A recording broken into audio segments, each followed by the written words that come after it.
நீங்க தான் ரேவதியா? ஆமா, நான் தான் ரேவதி. நீங்க யாரு? இங்க எப்படி? நான் யாருங்கிறது இப்ப முக்கியம் இல்ல. உங்ககிட்ட ஒரு முக்கியமான விஷயம் சொல்லணும். யார் நீங்க? என்கிட்ட என்ன முக்கியமான விஷயம் பேசணும்? என் பேரு ராதிகா. உங்களுக்கு தலையில அடிபட்டு ஹாஸ்பிட்டல்ல அட்மிட் ஆயிருந்தப்போ உங்களுக்கு ஆபரேஷன் பண்ணாங்களே ஒரு லேடி டாக்டர், அவங்களோட பொண்ணு தான் நான். ஓ, நீங்க டாக்டரோட பொண்ணா? உங்களை பார்த்ததுல எனக்கு ரொம்ப சந்தோஷம். நீங்க எதுக்கு இவ்வளவு தூரம் என்ன தேடி வந்திருக்கீங்க? ரேவதி, உங்ககிட்ட ஒரு முக்கியமான விஷயம் சொல்லதான் நான் இவ்வளவு தூரம் ஓடி வந்தேன். முதல்ல நான் கேட்கறதுக்கு பதில் சொல்லுங்க. அன்னைக்கு உங்களுக்கு ஹாஸ்பிட்டல்ல என்ன ஆபரேஷன் நடந்ததுன்னு தெரியுமா? எனக்கு ஆக்சிடென்ட் ஆகி தலையில அடிபட்டுச்சு. அதனால தான் ஆபரேஷன் நடந்துச்சுன்னு வீட்ல சொன்னாங்க. ஏ, அதுல ஏதாவது தப்பு இருக்கா? நடந்த ஆபரேஷன்ல பழைய விஷயம்லாம் உங்களுக்கு மறந்து போயிடுச்சு.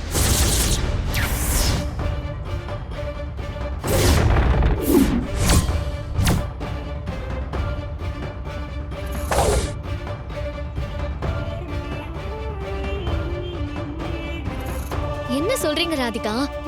ஆமா ரேவதி, உங்களோட பழைய ஞாபகம், உங்களோட பழைய வாழ்க்கை எல்லாத்தையுமே நீங்க மறந்துட்டீங்க. எல்லாத்தையும் மறந்துட்டனா? நீங்க என்ன சொல்றீங்க? அப்படி நான் மறந்தா அதை என் வீட்ல இருக்கிற எல்லாரும் என்கிட்ட சொல்லிருப்பாங்களே. எப்படி சொல்லுவாங்க ரேவதி? உங்க வாழ்க்கையில நீங்க மறந்த விஷயத்த உங்க குடும்பத்துல இருக்கிறவங்க அதை ஞாபகப்படுத்தணும்னு விரும்பல. அது ஏன்னு தெரியுமா? இல்ல, நீங்க சொல்ற மாதிரியெல்லாம் இல்ல.